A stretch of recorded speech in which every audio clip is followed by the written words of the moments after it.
Uyku bozuklukları dediğimizde uyku diş hekimliğinin ilgilendiği alanlar horlama ve uyku apnesi ve diş sıkma ve gıcırdatmayı söyleyebiliriz. Horlama zaten toplumumuzda çok yaygın olarak biliniyor. Yanlış bilinen bir şey. Daha çok erkeklerde görülebildiği, daha çok kilolu bireylerde görüldüğü düşünülüyordu. Sadece kilolu olmaya ya da cinsiyete bağlı değil, özellikle menopozdan sonra kadın hastalarımızda da çok sıklıkla horlamaya, hatta uyku apnesine rastlanabiliyor. Horlama hava yolunda bir daralmaya neden olan bir durum olduğunda aldığımız nefes sırasında yumuşak dokuların titreşimiyle oluşan ses olarak zaten biliyoruz ve daha çok eşlerin muzdarip olduğu, eşlerin yakındığı bir durum. Ancak aslında horlayan birey için, horlayan kişi için de çok zorlayıcı, çünkü uyku kalitesini bozuyor. Uyku kalitesini bozan her şey iyi yaş almamızı engelliyor. Çünkü uyku hayatımızda en önemli dönem, artık biliyoruz ki yapılan araştırmalarla. Uykuda yenileniyoruz.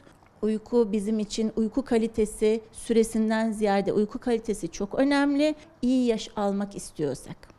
Bu durumda uykuyu bozan bu tür horlama, uyku apnesi dediğimiz rahatsızlıklar uyku kalitesini bozduğu için hücre yaşlanmasına da etkisi var. Uyku apnesi dediğimiz aslında horlamadan bir parça farklı ve hayatı tehdit eden bir rahatsızlık.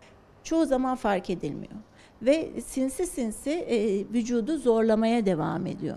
Her uyku apnesi olan kişi horluyor.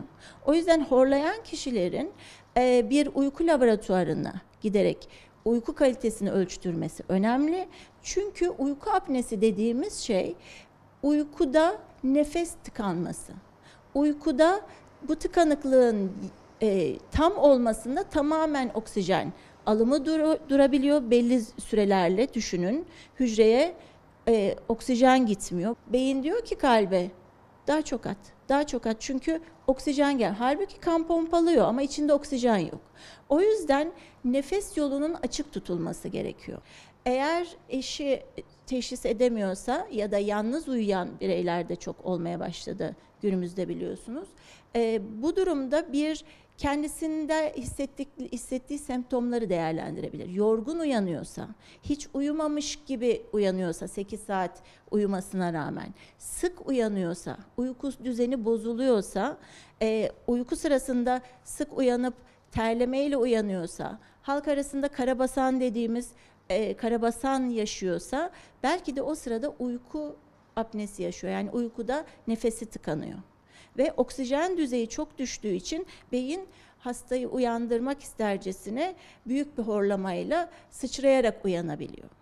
Teşhisi konup tedavi edilmesi gerekir. Çünkü uzun vadede sorun yaşanabiliyor. Büyümesi, nedeni bulunamayan hipertansiyon, günlük anlık olaraksa ense terlemesi, sık tuvalete çıkma, nedeni bulunamayan reflü, bunların hepsi aslında uyku apnesi nedenli olabilir.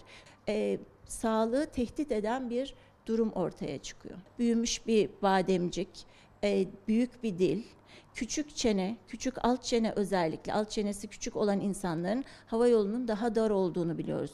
Üst çenenin dar olması, dişlerdeki çapraşıklıkların olması, dilin odasını daraltacak etkiler yaratıyor. Büyüyen, genişleyen dilin geriye doğru kaymasıyla nefes tıkanıklığına neden olabilir. Küçük dilimizin bağlı olduğu yumuşak damak dediğimiz kısmın çok aşağıya doğru sarkmış olması. O da çünkü uykuda lümeni daraltan bir durum. Öncelikli olarak biz ağız içine baktığımızda hastalarımızın horlama ihtimali olabileceğini ya da slip apnesi olabileceğini ağız içi bulgularından görebiliyoruz. Hastalarımızdan dileğim diş hekimleriyle bu bulgularını paylaşsınlar. Teşhis edebilecek merci olarak diş hekimliğini görmeleri gerekir. Tedavide de artık günümüzde çok ilerlemiş durumdayız.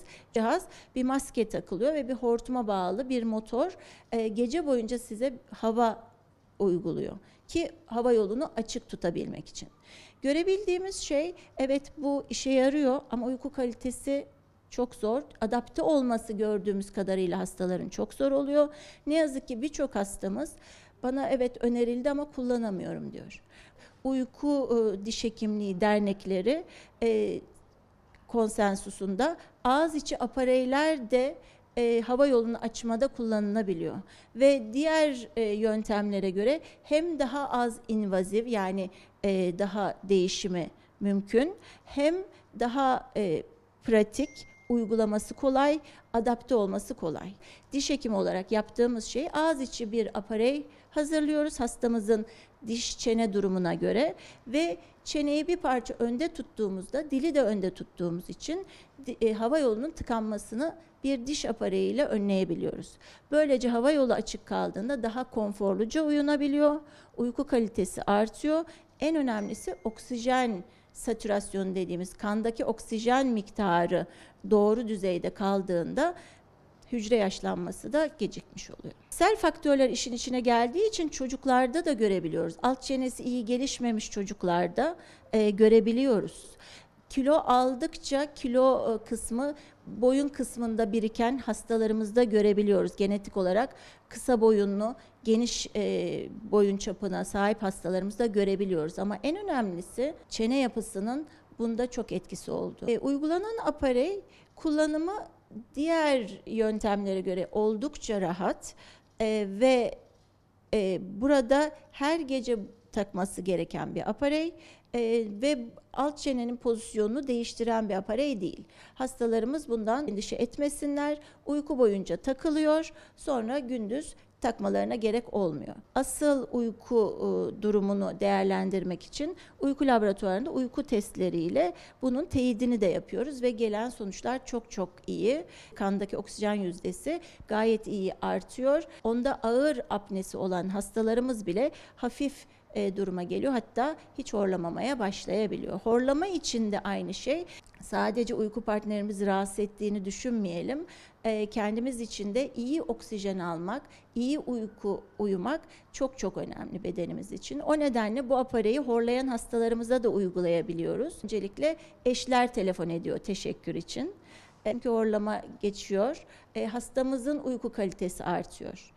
Çevrenize baktığınızda oturduğu yerde uyuyan kişiler görürseniz büyük ihtimalle uyku kalitesi kötü. Büyük ihtimalle iyi uyumuyor. Büyük ihtimalle iyi oksijen alamıyor uykuda. Çünkü uykusuz. Uykumuz iyi olmayınca dinlenmemiş uyandığımız için günlük performansımız da çok kötü oluyor ve dinlenmemiş bir beyin, zihin de yeterli performansı gösteremiyor. Horlama ve uyku apnesinin teşhisinde ve tedavisinde diş hekiminin çok önemli rolü var. İlk teşhis eden profesyoneller çoğu zaman biz oluyoruz.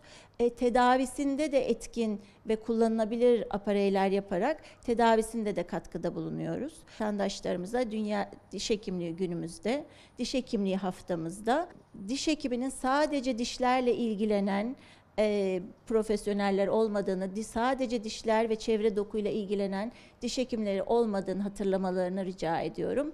Burada gördüğünüz gibi hayat kalitenizi artırmak, iyi bir yaş almak için, oksijen akışıyla ilgili, iyi uyumak için de diş hekiminize başvurmanız gerekiyor. Ama en önemli kısım lütfen bunu uzman, yetkin yerlerde yaptırmanız. Günlük aktiviteleri çok daha iyi oluyor, odaklanmaları çok daha iyi oluyor. Birçok hastamız kilo verebiliyor. Çünkü aslında kilo verme mekanizması uykuda oksijenle birlikte daha hızlı çalışan bir mekanizma. Bu tür yararlarını gördükçe keyifle uykularına devam edebiliyorlar ve bu tedaviden çok yararlı etkilerini görüyoruz.